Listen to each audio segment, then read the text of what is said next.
Sharjah மொழினா new design தாவணி வந்திருக்கு. அனிட்டிகா தாவணி, ஜப்பான். இது புற உள்ளது. இங்கே பாருங்கள், 5 கலர் இருக்குது. நல்லா பெரிய பூ, புறையும் வரும், பூவும் வரும். இதில்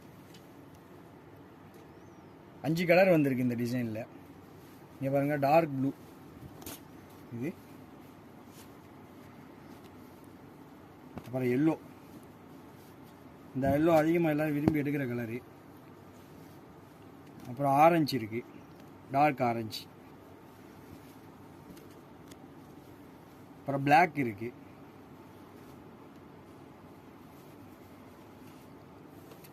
பிளாக்கு. அப்புறம் மாம்பழம் எல்லோ. இந்த 5 கலர் வந்து நியூ டிசைனு, அனிட்டிகா தாவணி, புற உள்ளது. இன்ஷா அல்லாஹ் ஷார்ஜா மொழினா வந்து பாருங்கள், நிறைய தாவணி கலெக்ஷன்.